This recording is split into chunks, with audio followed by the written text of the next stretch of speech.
Smile wider. Evelyn. The cameras can smell humiliation. Celeste Monroe's voice slid through the backstage chaos like a blade wrapped in silk. Soft enough that only Evelyn Carter could hear it. Cruel enough to make her fingers freeze against the satin seams of the gown she had spent 6 months designing and 6 minutes being forced to wear. Around them, stylists rushed past with headsets. Models floated in glass heels. And assistants whispered into clipboards as if Monroe Atelier's New York Fashion Week show were a sacred ceremony instead of a beautifully lit execution. Evelyn stood beneath the harsh backstage mirror lights. Plus size. Breathless. Trapped inside a champagne-colored gown that had been altered wrong on purpose. The waist pinched too tightly. The left strap sat uneven, and the hidden corset panel she had sewn for support had been cut out. Celeste looked flawless in ivory silk. Every camera already worshipping her. "Don't worry," she murmured, touching Evelyn's shoulder as if comforting her. "After tonight, everyone will finally know your name." Evelyn wanted to answer, but her throat closed around every word she had swallowed since she first stepped into Monroe Atelier as the girl who carried garment bags while other women carried family names. She had grown up in Queens, above her mother's dry-cleaning shop, learning the language of fabric before she learned the language of rich people pretending kindness was charity. Every sketch in the collection tonight had begun on her tiny kitchen table at 2 a.m. Beside, cold coffee, overdue bills, and her mother's old silver peony stapler clicking through paper like a heartbeat. Celeste had called her brilliant in private, sweet in meetings, and our little secret weapon when no one important was listening. Then, 3 days before the show, Evelyn's name disappeared from the production notes. Her staff badge stopped opening the design archive. And tonight, instead of standing beside the collection as its creator, she had been shoved into the lineup as Monroe Atelier's surprise inclusive moment. The runway manager lifted 2 fingers. 30 seconds. Evelyn's stomach dropped. Beyond the curtain, the audience buzzed with the expensive impatience of people who had paid nothing but expected to be impressed. Editors from Vogue and Harper's Bazaar sat shoulder to shoulder with influencers whose phones were already raised. Billionaires, actresses, buyers from Paris, stylists from Los Angeles, women dripping diamonds, men pretending not to stare. On the giant screen above the runway, Celeste's name bloomed in gold letters. Celeste Monroe presents the body divine. Evelyn almost laughed at the title. The body divine. 6 months ago, when Evelyn had pitched that phrase, she had meant everybody. Bodies with softness, scars, stretch marks, hips, history. Celeste had smiled then and said, "How brave." Now Evelyn understood that in Celeste's mouth, brave meant useful. The manager glanced at Evelyn's dress and frowned. But Celeste raised her champagne flute from the wings and gave him a tiny nod. "Go," he said. The first model stepped out to applause. Then the second. Then the third. Evelyn watched her stolen work glide down the runway on bodies the industry had already decided were worthy of beauty. The midnight velvet coat with hand-beaded constellations had been hers. The white silk suit with pearl seams had been hers. The crimson gown with the split train had been hers. Sketched the night after her mother's hands shook too badly to hold a needle. Each piece walked away from her under Celeste's name. While the crowd praised the woman who had stolen not only Evelyn's designs, but the reason behind them, when Evelyn's turn came, the music dipped, and the screen behind the runway flashed a new phrase that no one had warned her about: special diversity feature. A few people clapped politely, the way people clap when they want witnesses to their tolerance. Then someone near the photographer's pit laughed. Evelyn stepped into the light, and the laughter spread before she even reached the first marker. It was not loud at first. It came in little cuts, a snicker from a model waiting backstage, a whisper from the front row, a sharp breath from an influencer who turned her phone toward Evelyn, as if catching prey. The gown dragged strangely because the hem had been lowered half an inch on one side. Evelyn felt the fabric catch beneath her heel. She lifted her chin, remembering her mother's voice. Never shrink yourself to fit into someone else's room. But the room was enormous, and every eye in it seemed determined to make her smaller. Halfway down the runway, a blonde model, standing near the entrance, leaned toward another and said, just loud enough for a boom mic to catch, "Who let the seamstress walk?" The comment rolled through the front rows like spilled wine. Evelyn's face burned, but she kept walking. Then she saw Landon Pierce. He stood beside the press riser, camera lifted, handsome in the careless way that had once made Evelyn believe he belonged to sunlight. 2 years ago, he had photographed her first sketches on the roof of her apartment building and told her, "One day, Evie, they'll beg to know who made this." 1 year ago, he had kissed her outside a subway station and promised he would never be ashamed of her. 3 months ago, he had started shooting Celeste Monroe's private campaigns. Tonight, his camera found Evelyn with brutal precision. When her heel caught again and her body lurched forward, Landon did not lower the lens. He did not step toward her. He captured the stumble, the panic in her eyes. The moment her sketch folder slipped from under her arm and scattered across the glossy runway like evidence, no one yet understood. The first flash went off, then another, then a dozen more. Evelyn dropped to one knee, not because she wanted to, but because the dress had finally betrayed her completely. The crowd gasped, then murmured, then fed itself on the spectacle. A fashion blogger in the second row whispered into her live stream, "Oh my God, Monroe Atelier just had a runway disaster." Celeste rose slowly from the front row, her expression arranged into perfect concern. She walked onto the runway as if rescuing Evelyn were part of the show. The cameras loved her immediately. Celeste bent, gathered one sketch page with manicured fingers, and smiled down at Evelyn with eyes no one else could see clearly. "Poor thing," she said for the audience, then leaned close enough that her perfume stung. "You should have stayed behind the sewing machine." Evelyn's hand closed around the edge of the runway until her nails hurt. She wanted to scream that the dress was hers. The show was hers. The words on the screen were a lie. But one glance at Victor Monroe in the front row silenced her. He was not shocked. He knew.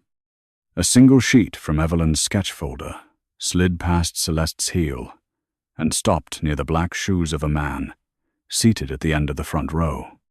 He did not laugh. He did not lift his phone. He simply bent and picked up the page with a stillness that made the noise around him seem cheaper. Evelyn caught only pieces of him through the blur of humiliation, dark suit, silver watch, broad shoulders, a face the room seemed too nervous to disturb. Adrian Valle. She knew the name, because everyone in New York knew the name, though almost no one had seen him this close. Billionaire investor, owner of hotels, media companies, private equity firms, and apparently enough silence to make even powerful people lean away. He looked at the sketch, then at the gown Evelyn was wearing. His eyes moved to the inside fold of the bodice where, hidden beneath the damaged seam, a tiny line of embroidery had survived Celeste's sabotage. For every woman they told to disappear, for one unbearable second. Evelyn and Adrian looked at each other across the runway. She expected pity. Pity was familiar. It always arrived dressed as kindness and left fingerprints on her pride. But Adrian Vale did not look at her as if she were broken. He looked at her as if he had just found something stolen. Celeste noticed his attention and stiffened. Landon lowered his camera for the first time. The music continued, absurdly elegant, while Evelyn forced herself to stand. The audience's laughter faded into uncertain whispers because Adrian had not laughed. And in rooms like this, rich people checked the faces of richer people before deciding what cruelty was safe. Evelyn gathered the remaining sketches with trembling hands. But the page Adrian held did not return to her. He kept it, his thumb resting over the silver peony staple mark in the corner. As Evelyn walked off the runway, Celeste's smile trembled just once. Backstage, the applause for the finale thundered through the walls, celebrating Celeste Monroe's stolen triumph, while Evelyn stood alone beside a rack of discarded garments, fighting not to tear the ruined gown from her body. Her phone buzzed again and again with notifications she could not bear to read. Clips of her stumble were already online. Someone had captioned one Monroe. Atelier proves fashion has a sense of humor. Another read, diversity or disaster. Evelyn pressed her fist to her mouth until the sob stayed trapped behind her teeth. Then a stage assistant approached, pale and nervous, holding a black business card with no decoration except a name embossed in silver. Mr. Vale asked me to give you this, she whispered. Evelyn stared at the card. On the back, written in sharp black ink, were 8 words that made the room tilt beneath her feet. Did you design the entire collection? Tell me the truth. By midnight, Evelyn Carter's humiliation had become entertainment. Her face was frozen on fashion blogs, gossip accounts, and cruel little video loops that replayed the exact second her knee struck the runway. In one clip, someone slowed the footage so the champagne gown seemed to swallow her in pieces. In another, a laughing influencer circled Evelyn's body with a red marker and wrote, "When diversity becomes delusion." Evelyn sat on the bathroom floor of a 24-hour diner 3 blocks from Bryant Park, still wearing the ruined dress beneath an oversized coat a sympathetic coat check girl had given her. Her makeup had cracked around her eyes. Her phone buzzed until she turned it face down against the tile. She had expected pain from Celeste. She had not expected strangers to enjoy it so quickly. What hurt most was not the laughter, but how easily the world believed she had walked onto that runway begging to be seen, instead of being pushed there to be destroyed. At 7:12 the next morning, Evelyn received an email from Monroe Atelier's legal department ordering her to attend a post-show conduct review. Beoshim Zero. She stood inside the glass conference room on the 32nd floor, where every surface reflected her exhaustion back at her. Victor Monroe sat at the head of the table in a navy suit, his silver hair flawless.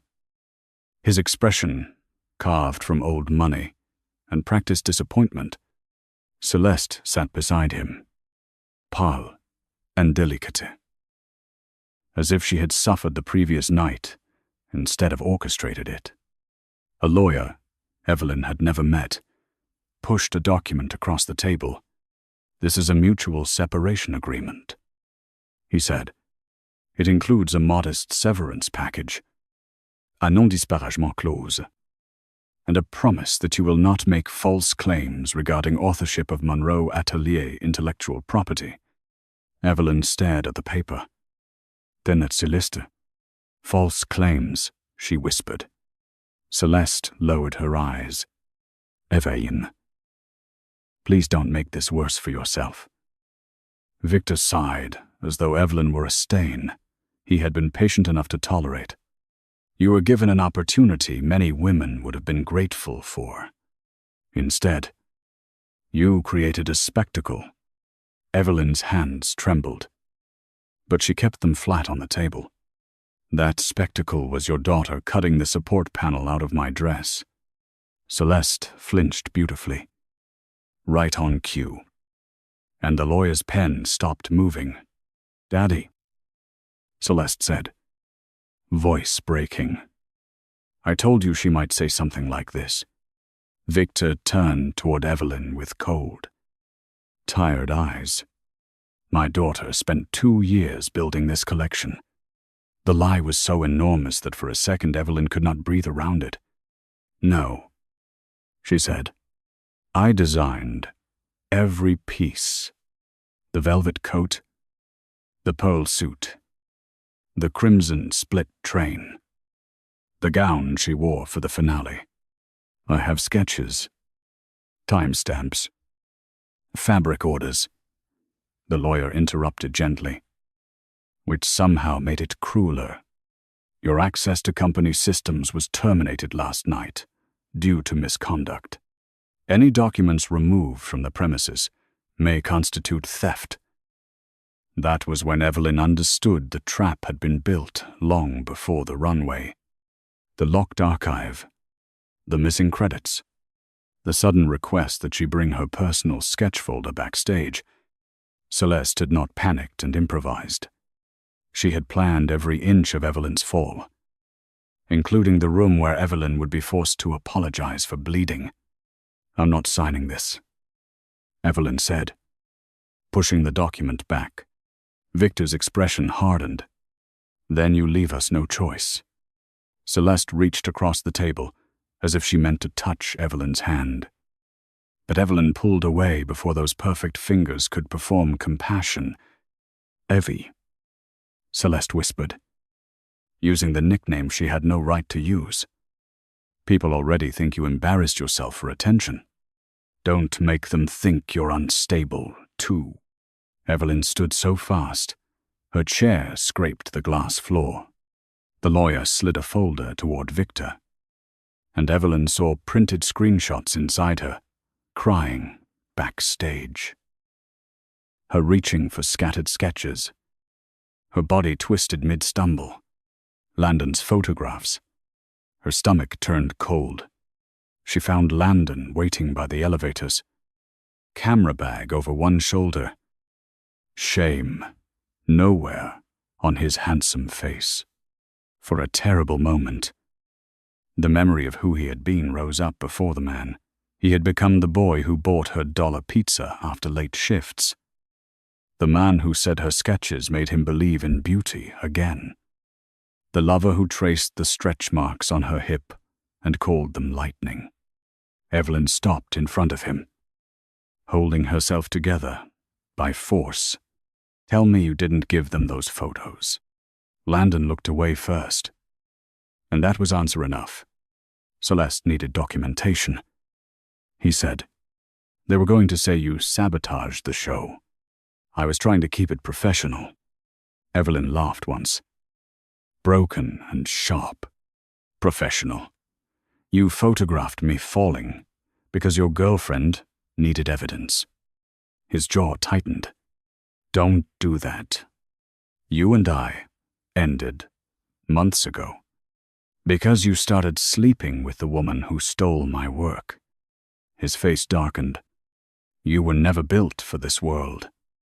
Evie, I tried to tell you gently. The elevator opened behind him. But Evelyn could not move. Something inside her. Something softer than anger and older than pride. Tore quietly in half. You told me they would beg to know who made those clothes, she said. Landon's expression flickered. But only for a second. And maybe they would have. If you had known how to play the game. Evelyn stepped closer, lowering her voice because she refused to let the receptionist hear her break. No. Landon. You mean, if I had known how to disappear while thinner? Richer women wore my work.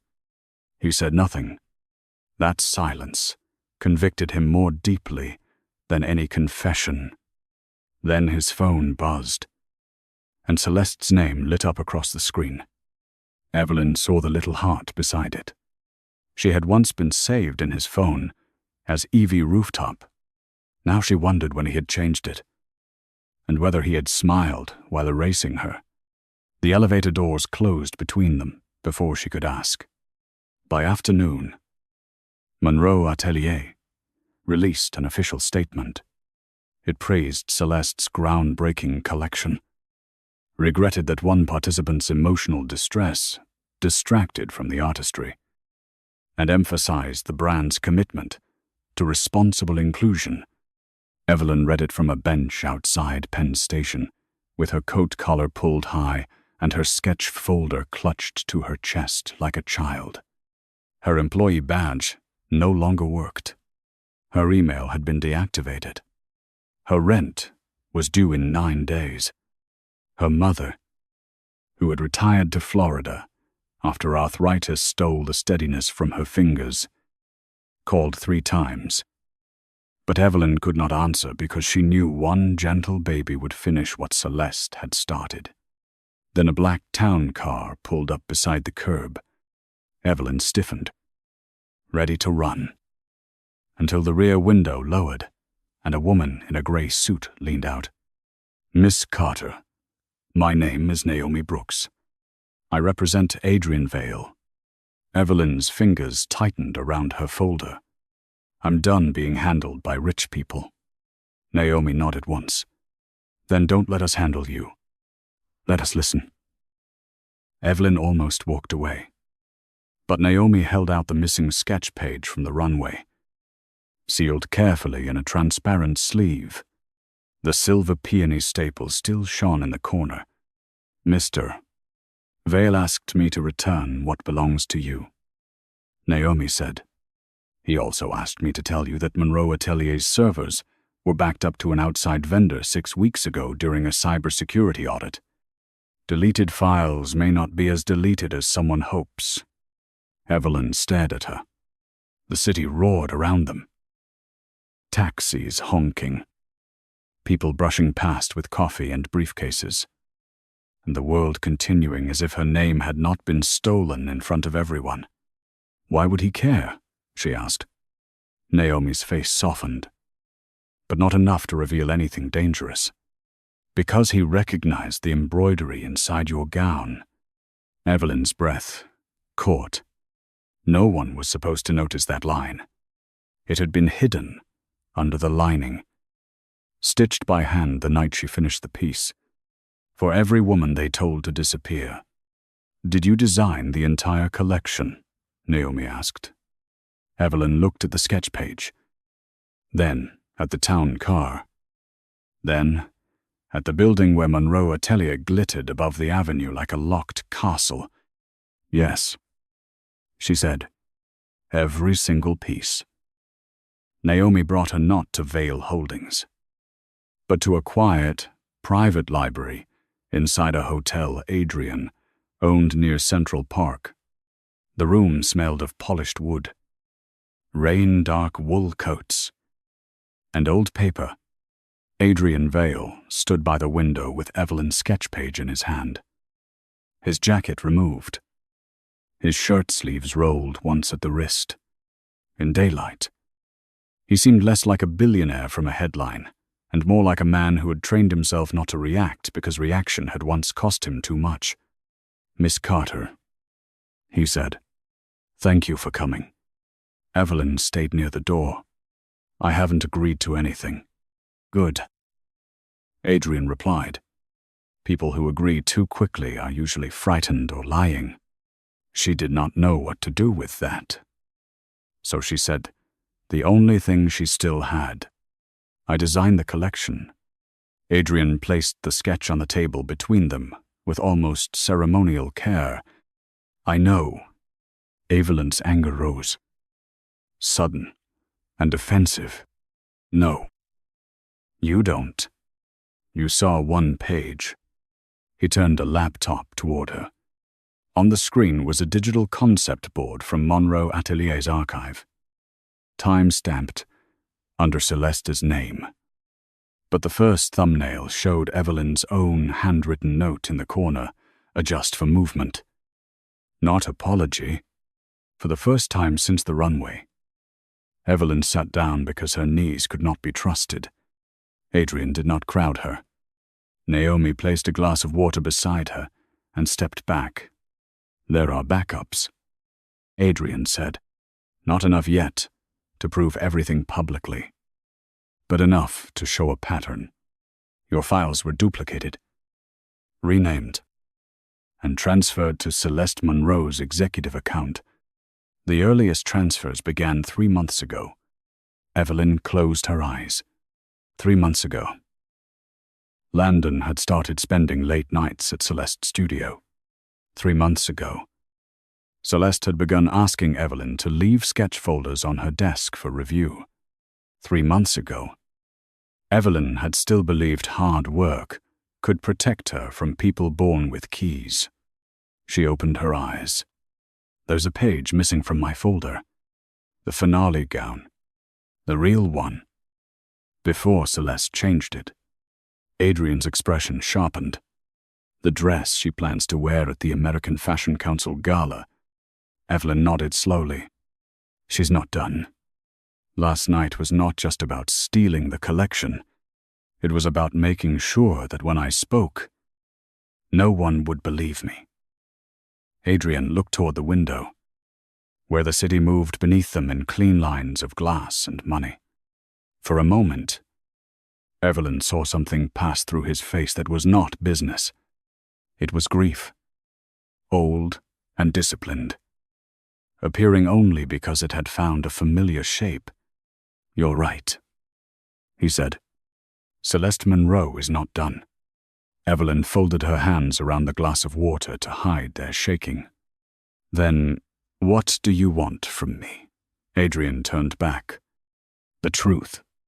Every sketch. Every date. Every person who touched your work. And the courage not to sign anything they put in front of you." Evelyn gave a tired, bitter smile. "Courage is expensive. Mr. Val." His answer came quietly. So is silence. Before she could respond, her phone buzzed again. This time, it was a news alert. Celeste Monroe had announced that her award gala gown would be auctioned for a women's empowerment charity. The attached photo showed Celeste smiling beside Landon.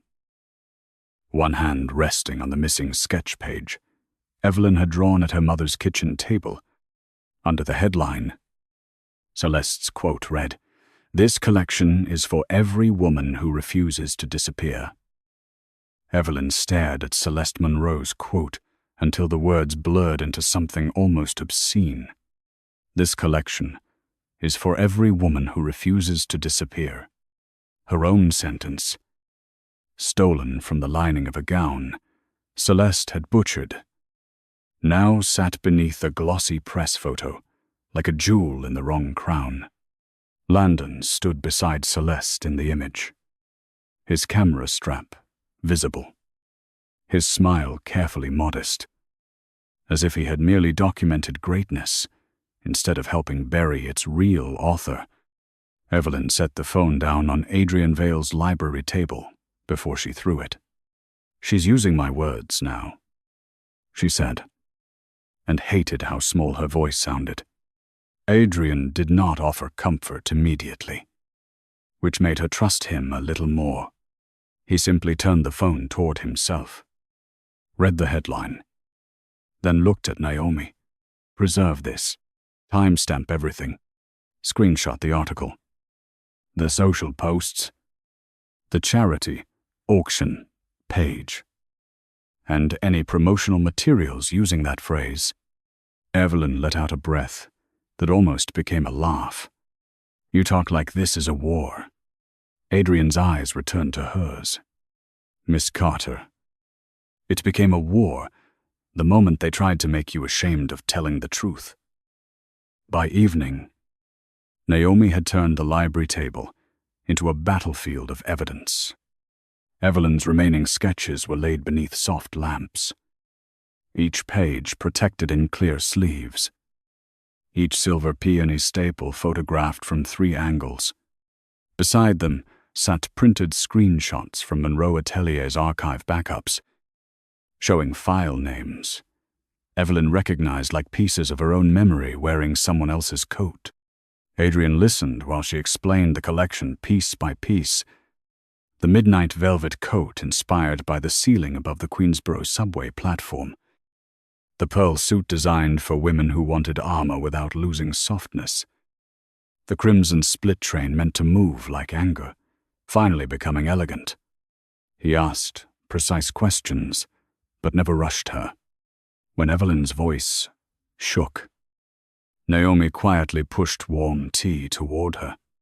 "Celeste changed more than credits," Evelyn said, touching the sketch of the champagne gown from the runway. "She changed the bodies these clothes were made for. My whole point was movement, comfort, dignity."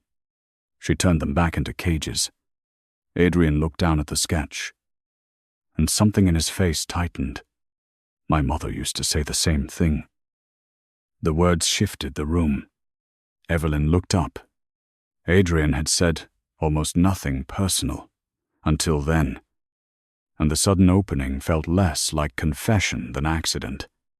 He seemed to regret it immediately. But Evelyn held his gaze. "Your mother designed?" she asked.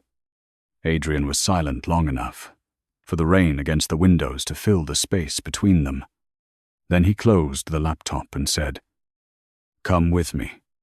Naomi's expression changed, not with surprise, but with the careful worry of someone watching a locked door open after years. Adrian led Evelyn through a private elevator to the hotel's lower archival level, past climate-controlled wine rooms and storage corridors, until they reached a locked steel door with no sign. Inside was not wealth on display, but grief preserved with money garment racks covered in muslin, flat files labeled by year, boxes of fabric swatches, old press clippings, and a single photograph of a woman with Adrian's eyes and Evelyn's tired smile. Beneath the frame was a name, Marianne Vale. Adrian stood before the photograph, as if it was still capable of judging him. She was a designer, before Vale Holdings existed. He said, "Before anyone called my father a genius, before anyone invited us into rooms like last night, she designed clothes for women the industry treated as mistakes. Tall women, broad women, disabled women, older women, women who had money but were told elegance required apology." Evelyn moved toward the nearest table, where an old sketchbook lay open. Her breath caught. The designs were not copies of hers. Not exactly, but they spoke the same language seams placed for living bodies. Hidden support that did not punish softness. Beauty that refused to beg permission. Then, Evelyn saw a yellowed magazine, clipping from 20 years ago. The headline praised Monroe Atelier's revolutionary inclusive silhouettes. The credited designer was Victor Monroe. Evelyn looked at Adrian. He nodded once. My mother accused him of theft. He accused her of obsession. He had lawyers. She had sketches. The industry chose him. Evelyn's anger changed shape. Until that moment, she had thought Celeste's cruelty was personal. A rich girl's panic dressed as ambition, but the archive made it larger. Alda. Inherited. Monroe Atelier had not merely stolen from Evelyn. It had been built on women like her being laughed out of the room before they could prove the room was theirs. What happened to her? Evelyn asked. Though part of her already knew from the way Adrian's hand rested near the photograph without touching it, she stopped designing publicly. He said, then privately, then entirely. My father tried to fight, but by the time he had enough money to matter, she no longer wanted a courtroom. She died when I was 21. His voice did not break, which somehow made it worse. Evelyn looked back at the sketchbook and saw a tiny note written in Marianne's hand beside a coat pattern, for women told to take up less space. Evelyn pressed her fingers to her lips. Her own hidden embroidery suddenly felt less like coincidence and more like an echo from a woman she had never met. That night, Celeste struck again. The story broke first on a gossip site, then spread with the speed of a match dropped onto silk. Anonymous sources claimed Evelyn Carter had become emotionally fixated on Celeste Monroe, had copied house designs during her internship, and had been seen entering a private hotel owned by Adrian Vale hours after accusing Monroe Atelier of theft. By morning, the headline was uglier: Runway Disaster or Billionaire Arrangement. Landon's photographs accompanied the article. Selected with surgical malice. Evelyn crying backstage. Evelyn entering Adrian's car. Evelyn looking at him across the runway. Captured at the exact angle that made gratitude resemble seduction. Celeste appeared in a brief video, wearing no makeup. Her voice soft and wounded. It breaks my heart when women tear down other women, she said. Diamond tears gathering in her eyes. But I won't let lies distract me from using fashion to empower everybody. Evelyn watched the clip in Adrian's archive, feeling heat crawl up her neck. She's not afraid of the truth, she said. She's afraid people might hear it before she teaches them how to hate me. Adrian wanted to respond through attorneys, but Evelyn stopped him. Not because she had a better legal strategy, but because she finally understood Celeste's rhythm. Celeste did not attack facts first. She attacked the person carrying them. She made Evelyn too messy, too emotional, too desperate, too fat, too poor, too grateful, too ambitious, too everything, until truth itself seemed embarrassing beside her. She wants me to look like I'm being carried by you, Evelyn said. So I need something that is mine before your lawyers speak. Adrian studied her, and for the first time, she saw not pity or calculation, but respect, beginning carefully. What do you need? Evelyn turned toward the garment racks. The champagne gown from the runway. She altered it too fast. If my lining is still inside, the embroidery is still there. And if the support panel was cut out after fitting, there may be thread residue, needle marks, something that proves sabotage. Naomi was already reaching for her phone. The dress is in Monroe storage. Evelyn's mouth tightened. Then, we need someone still inside. The someone was a junior seamstress named Rosa Alvarez, who had once shared lunch with Evelyn in the stairwell because neither of them could afford the cafe downstairs. Rosa answered Evelyn's call on the 5th ring, whispering as if the walls had ears. "Evie, they told us not to talk to you." Evelyn closed her eyes. "I know. I wouldn't ask unless it mattered." There was a pause. Then, a small, shaking breath. "I saw Celeste's assistant take your gown after the show. Not to storage, to alterations." Adrian leaned closer, listening, but not interrupting. Rosa continued. "They were removing the lining. I thought it was weird, because the show was over. Then Celeste came in, screaming about a stitched sentence. She said no one could see it before the gala." Evelyn's fingers went numb around the phone. "Rosa, is any of it left?" Another pause. "A strip. Maybe 2. I hid one because—" her voice cracked. "Because I saw you fall. And I knew that dress didn't fit like that at fitting." Evelyn swallowed hard. "Can you get it to me?" Rosa whispered. "Back-loading entrance. Tomorrow. 6 a.m. Don't let them see you." At Dam. Evelyn stood in an alley behind Monroe Atelier, wearing Adrian's baseball cap and a coat too plain to invite memory. The city smelled of wet, concrete, and bakery exhaust. Adrian waited half a block away in a black SUV. Against Evelyn's insistence that he not come at all. "You don't trust me," he had said. Not offended. Simply observant. Evelyn had answered, "I don't trust anyone who can buy a building before breakfast." He had almost smiled. Now Rosa slipped through the loading entrance, with a laundry bag clutched under one arm, her face pale above her scarf. She hugged Evelyn so suddenly that Evelyn nearly broke. "I'm sorry," Rosa whispered. "We all knew parts of it were yours.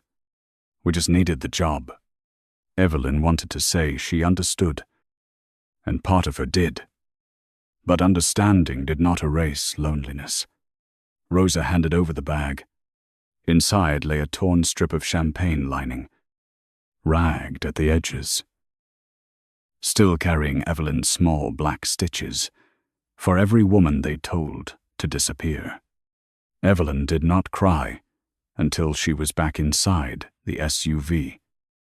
The fabric strip spread across her lap like a rescued witness. Adrian looked at it, then at her, and said nothing for several blocks. That silence was the first kind thing anyone had given her since the runway.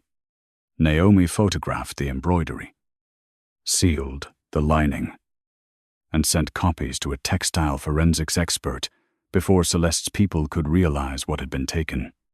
Then Adrian's phone rang. He answered, listened, and his expression hardened into something Evelyn had not seen before. When he asked, "A pause. No.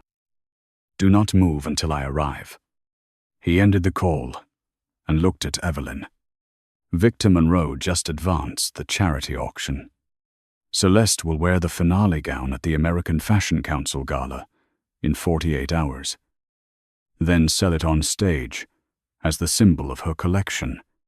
Evelyn's fingers closed around the torn lining. The stolen sentence lay warm beneath her palm. For the first time, the thought of facing that room again did not make her want to disappear. It made her want to walk in slowly enough for every thief to recognize her.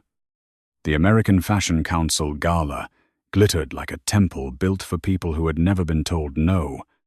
Chandeliers spilled gold over the ballroom of the Halcyon Grand Hotel. Champagne tower shimmered beside the white roses, and every entrance was guarded by photographers, hungry for a face to worship or destroy. Evelyn Carter stood in the service corridor behind the ballroom, with the torn strip of lining sealed in Naomi's evidence case, listening to the applause that greeted Celeste Monroe's arrival. She had promised herself she would not shake. but her body remembered the runway before her pride could stop it. The last time she had walked into a room like this, laughter had followed her like a spotlight. Tonight, she wore a black dress she had made herself in Adrian's archive. Stitched from discarded fabric samples Monroe Atelier had once thrown away, it did not hide her body. It framed it. Evelyn touched the small silver peony stapler in her clutch and whispered, "Not smaller. Never again." Celeste entered the ballroom wearing the stolen finale gown.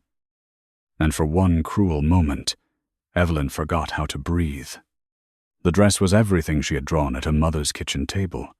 Deep ivory satin, sculpted shoulders, a sweeping train embroidered with tiny glass beads that caught light like rain on windows. It had been designed for a woman who had survived shame and refused to bow on Celeste.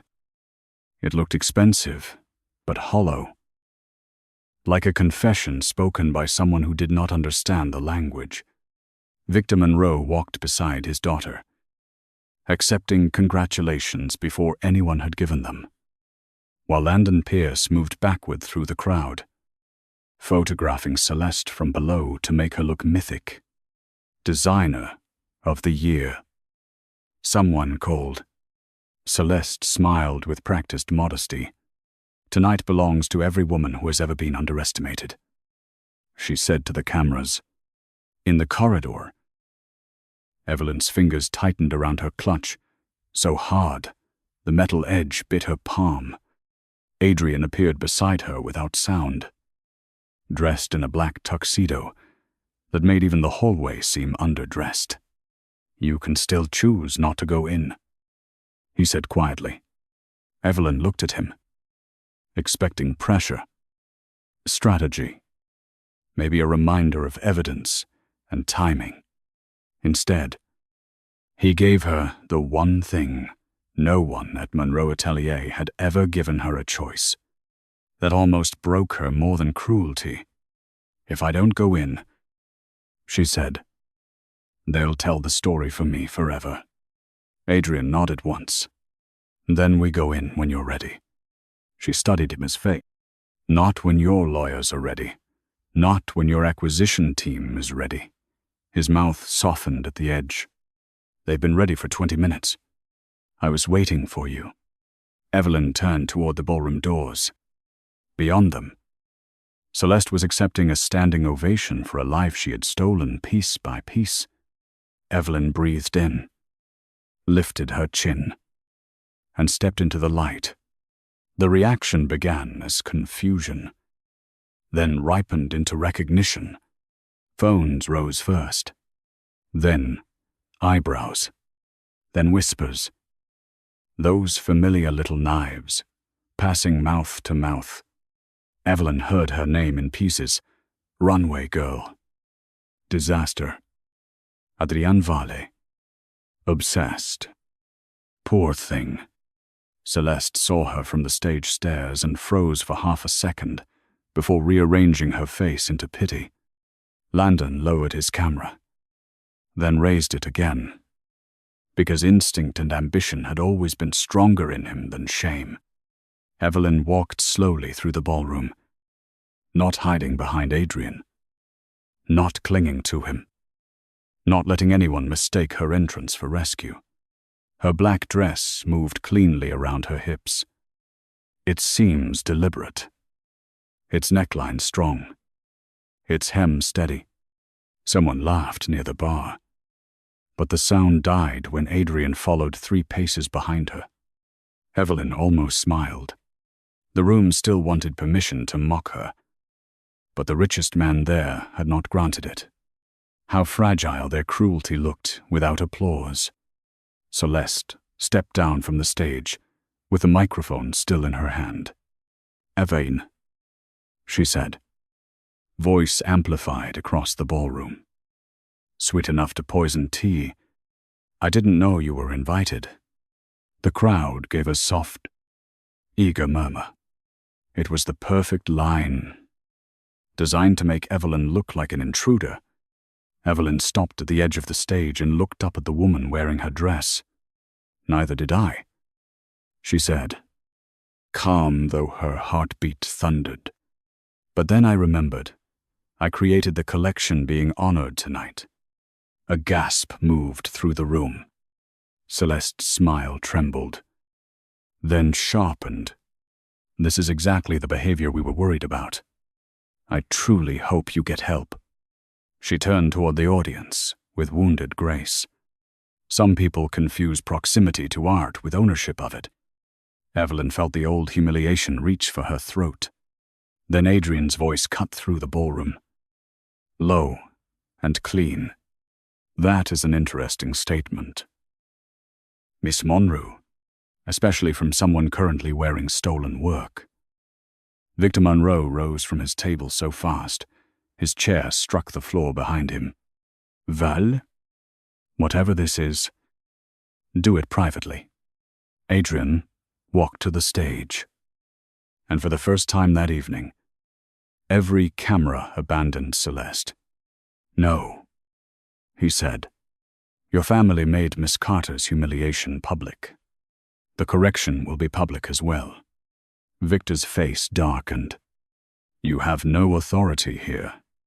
Adrian reached into his jacket and handed a folded document to the council chair, who had gone pale beside the podium. As of 4:30 this afternoon, Vale Holdings completed acquisition of controlling interest in Monroe Atelier through 3 holding companies and 2 debt conversions. Your board was too desperate to examine closely. The ballroom went silent in the way. Buildings go silent before collapse. Celeste turned toward her father.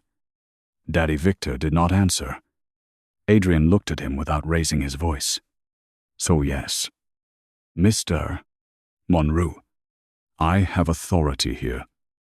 The first screen behind the stage changed before anyone could recover. Celeste's campaign image vanished, replaced by a digital archive timeline. Naomi stood at the tech console near the back, table in hand, calm as a surgeon. "These are Monroe Atelier backup logs from the cybersecurity audit conducted 6 weeks ago," Adrian said. "They show original design files created from Evelyn Carter's junior account, then duplicated, renamed, and transferred to Celeste Monroe's executive archive. On the screen, timestamps appeared beside sketches Evelyn's name, Evelyn's notes, Evelyn's file creation dates, the midnight velvet coat, the pearl suit, the crimson split train, the finale gown. Evelyn heard the room inhale. Celeste laughed once. Brittle and too loud. Junior employees contribute all the time. That doesn't make them designers. Evelyn stepped onto the stage now, her knees steady in a way that felt almost unfamiliar. "Then why did you delete my notes?" she asked. Naomi tapped the tablet, and Evelyn's handwritten annotation appeared enlarged adjust for movement. "Not apology." Landon tried to slip toward the side exit, but Naomi's voice stopped him. "Mr. Pierce, you may want to stay. Your photographs are part of the record." His face drained. The screen shifted again, showing backstage images from the night of the runway. Evelyn falling, Celeste bending beside her, Celeste holding a sketch page. At first, the photos looked like the same humiliation the internet had consumed. Then Naomi zoomed in Landon's sharp, beautiful photograph. Celeste's hand was visible near the torn inner seam of Evelyn's gown, and between her fingers was a strip of removed boning. Another image showed Celeste's assistant carrying the champagne gown toward alterations after the show. Not storage. Then came security footage from the hallway outside the alterations room. Celeste entering at 1146B. M, pointing angrily at the lining, ordering a seamstress to remove something. The crowd shifted from fascination to horror. Evelyn looked at Landon, and for the first time, he looked away because the camera had finally betrayed the person behind it. Celeste's voice cracked through the microphone. This is manipulated. This is a billionaire bullying a woman because she refused him. The old trick again, become the victim before the truth finished speaking. But Evelyn had learned her rhythm. She took the sealed evidence case from Naomi and held up the torn strip of champagne lining. This was cut from the runway gown after I fell, she said. A seamstress saved it because she knew the dress had been altered after fitting. The textile expert's report appeared behind her, confirming thread match, fabrique source, and removal marks. Then, Evelyn turned the lining toward the audience. The embroidered sentence was small, uneven in places because she had stitched it by hand after midnight. But the camera caught it and threw it across the giant screen. For every woman they told to disappear. The same phrase Celeste had used in her charity campaign. A murmure rose. Angria now. Celeste's face emptied of color. Victor grabbed his daughter's arm, whispering urgently. But Celeste jerked away. Panic made her careless. You think a stupid sentence proves anything, she snapped, forgetting the microphone in her hand. Do you know how many girls like you sketch pretty things in back rooms without my name? Without my body? Without my family? No one would have looked at your dresses. The ballroom froze. Evelyn felt the sentence land. Not on her this time, but on Celeste. There it was, the truth, spoken by its own thief. Adrian said nothing. He did not need to. Naomi pressed one final command, and the screen filled with scanned sketch pages from Evelyn's folder beside Celeste's award submissions. In the corner of every original page was the same rare Mark II crescent punctures and a tiny floral impression left by Evelyn's old silver peony stapler. The mark appeared in the documents Celeste had submitted as her own. Evelyn opened her clutch, lifted the stapler, and placed it on the podium. For a few seconds, no one spoke. Then the council chair stepped toward Celeste and removed the crystal award from her hand. It was not dramatic. It was worse. It was procedural. Official. Final. Pending investigation. He said stiffly. The American Fashion Council withdraws tonight's honor from Celeste Monroe and Monroe Atelier. Celeste stared at him, as if rules were something that happened to other people. Victor began shouting about lawsuits, defamation, board procedure. But his voice broke under the flood of camera flashes. Reporters surged forward. Buyers whispered into phones. Influencers deleted captions in real time. Landon stood alone near the side exit, holding the camera that had made his career and ruined his defense. Evelyn looked at Celeste, who was still wearing the stolen gown, now visibly trembling beneath its weight. You didn't steal my body, Evelyn said, a voice carrying through the microphone. You tried to make me hate it. You stole my name. Tonight, I'm taking both back. Adrian stepped beside Evelyn, but he did not touch her until she turned slightly toward him. That mattered. The room noticed. Evelyn noticed more. As controlling owner, Adrian said, I am suspending Victor Monroe and Celeste Monroe from all operational roles effective immediately. Vale Holdings will cooperate with civil and criminal inquiries into intellectual property theft, evidence tampering, workplace retaliation, and fraud related to tonight's award submission. Celeste let out a small sound. Not quite a sob. Not quite a gasp. Victor reached for his phone with shaking hands. The empire they had treated as inheritance had become evidence. Evelyn looked out at the same kind of people who had laughed at her on the runway editors. Buyers. Models. Bloggers. Rich men with quiet smiles.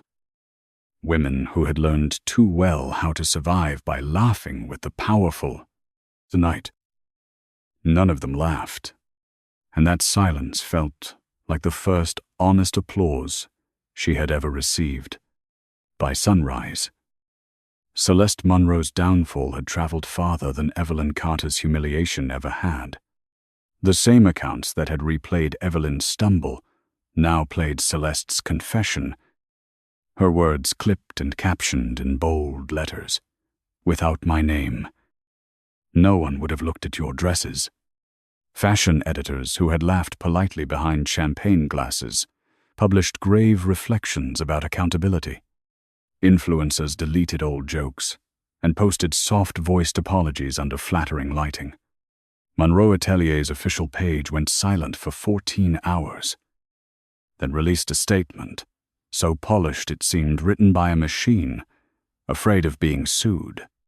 Evelyn watched none of it, with pleasure.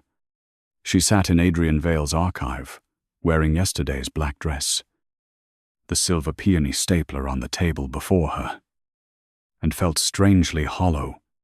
Victory, she discovered, did not arrive like thunder. Sometimes it arrived like an empty room, after everyone who hurt you had finally left. And you were still there, holding the pieces of yourself they had failed to destroy. The consequences came quickly because rich people panicked faster when other rich people were watching. Victor Monroe was removed by emergency board vote before lunch. Celeste's legal team advised her not to speak publicly. Advice she ignored within 6 hours by posting a tearful video claiming she had been silenced by male power and weaponized jealousy. It might have worked before the gala. It might have made people pity her. But Naomi released nothing dramatic. Only documents file logs, employment records, deletion histories, forensic textile reports, and sworn statements from Rosa Alvarez and 2 other seamstresses who had witnessed Celeste's assistant altering Evelyn's runway gown. The video collapsed under its own performance. Sponsors withdrew. The charity auction cancelled the sale of the finale gown. The American Fashion Council opened a formal ethics investigation. For the first time in her life, Celeste Munro could not buy a better version of herself by morning. Landon Pierce came to Evelyn 2 days later. Though she had not invited him, and Adrian's security almost refused him entry. Evelyn agreed to meet him in the hotel lobby because she did not want him anywhere near Marianne Vale's archive. He looked worse than she expected, unshaven, sleepless, stripped of the easy charm that had once made every apology sound temporary. His camera bag was gone. "No one will hire me," he said. As if she had asked, Evelyn sat across from him with a cup of tea cooling untouched between her hands. "The magazines dropped me. Celeste won't answer my calls. My agency says I'm toxic until the investigation ends." He looked at her then, finally desperate enough to resemble honesty. "Evie, I made mistakes." The nickname landed on the table like something rotten. "Don't call me that," Evelyn said. Landon swallowed. "I loved you once." She looked at the man who had photographed her pain and sold it as strategy. "No," she said quietly. "You loved being the man who discovered me. When I needed you to stand beside me, you chose the woman standing in front of the cameras."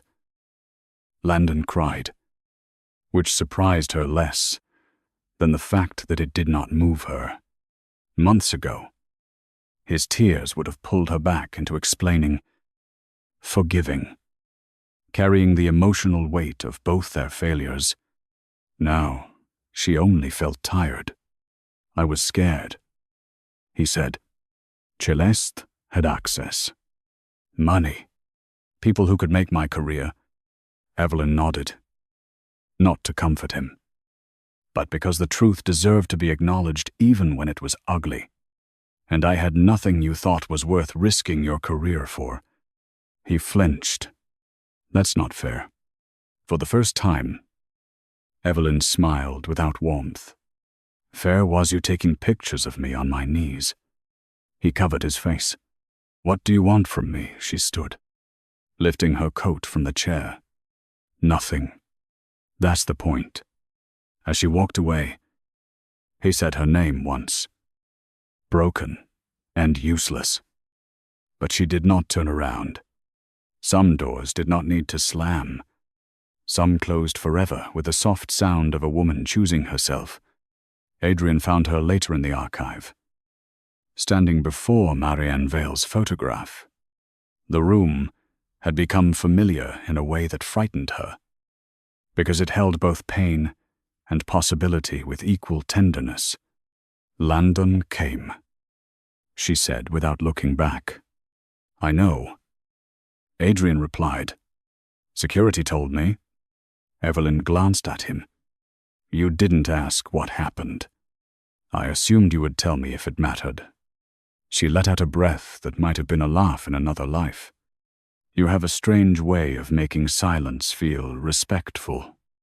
Adrian moved beside her, leaving enough space between them for the ghost of every man who had ever crowded her choices.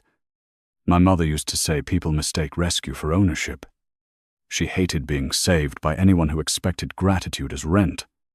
Evelyn looked back at Marianne's photograph. Is that what you're doing? Saving me? Adrian was quiet for a moment. No. I think you were already surviving. I just had enough money to make the locked doors visible. 3 weeks later, Monroe Atelier reopened under temporary Vale oversight. But the building no longer felt like a castle. It felt like a crime scene learning how to become a workplace. Evelyn walked through the design floor with Naomi and found the same interns bending over tables, the same assistants pretending not to stare, the same racks of half-finished garments waiting for someone brave enough to name what came next. Rosa hugged her openly this time. 2 pattern makers apologized. One senior designer cried because she had known for years that Celeste stole ideas, but had convinced herself silence was not participation. Evelyn listened to every apology, accepting some, declining others, understanding that remorse could be real and still arrive too late to repair what cowardice had allowed. In Celeste's old office, now stripped of photographs and white orchids, Adrian placed a folder on the desk. Creative director, he said. Full control over the new line. Equity. Independent legal counsel paid by us but chosen by you. No morality clause designed to muzzle you. No hidden ownership. Evelyn opened the folder, then closed it again. You make it sound clean. Adrian's brow lifted slightly. It is clean. Power is never clean. Adrian, not in this industry. Not in rooms like this. She walked to the window overlooking Manhattan, the city sharp and glittering below, indifferent to every girl it had swallowed and every woman it had underestimated. If I say no, will you still think I'm worth saving? The question came out before she could dress it in pride. Adrian did not answer quickly, and she respected him for that too. If you say no, he said, I will still return every design that belongs to you. I will still pursue the case against the Monroes. I will still make sure your name is corrected in the record. Your worth is not a condition of your usefulness to me." Evelyn's throat tightened. She hated how badly she had needed to hear that.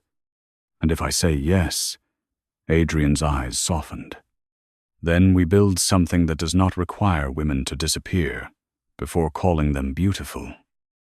Evelyn said yes, but not to Monroe Atelier.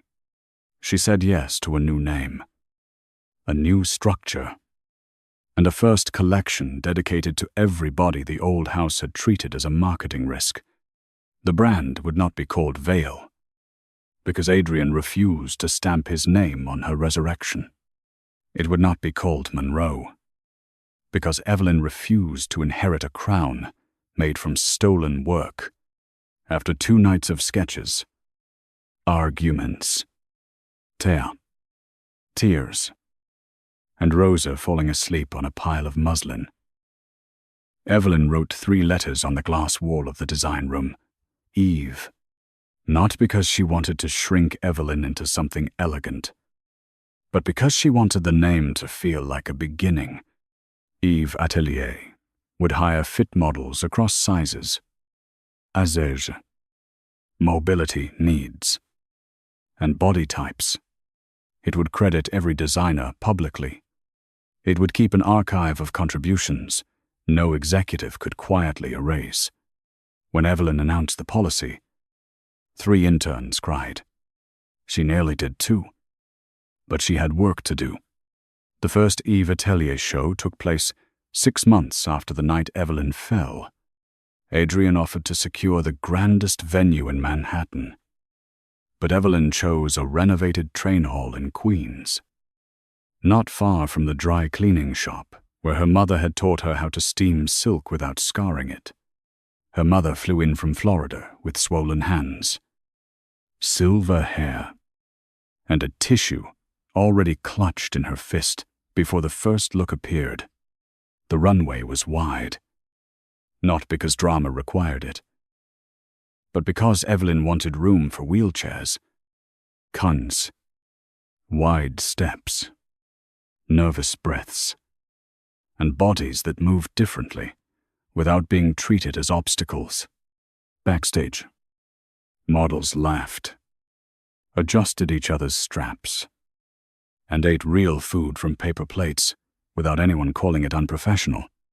Rosa managed fittings with terrifying authority. Naomi handled press with the expression of a woman prepared to bury anyone who asked Evelyn whether confidence was brave. Adrian sat in the front row, not at the center, but where Evelyn's mother could see the stage best.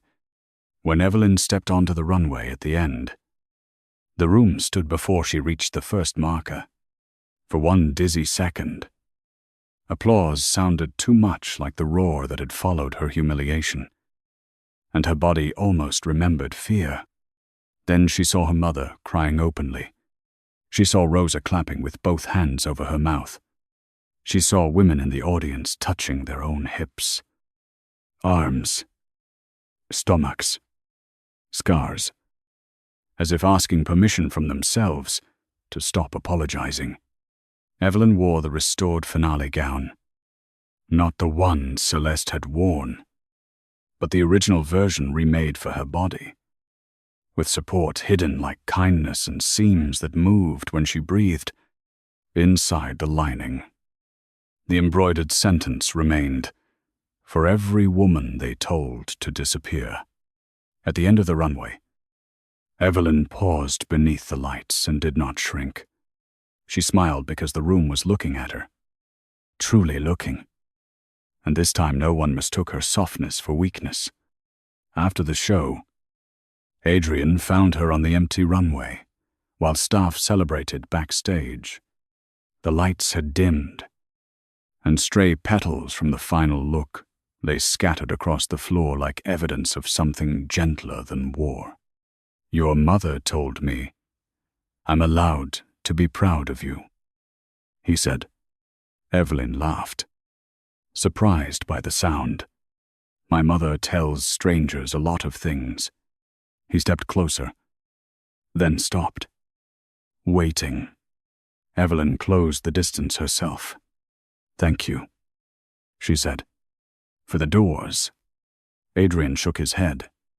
"You walked through them."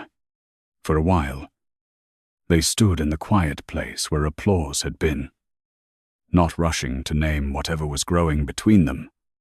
Evelyn had learned that love offered too quickly could be another kind of theft. But Adrian did not ask for an ending. He stood beside her, as if beginnings were enough. Evelyn looked down the runway that had once been meant to break her, and saw only space ahead. Then she took one step forward, not away from pain, but beyond it,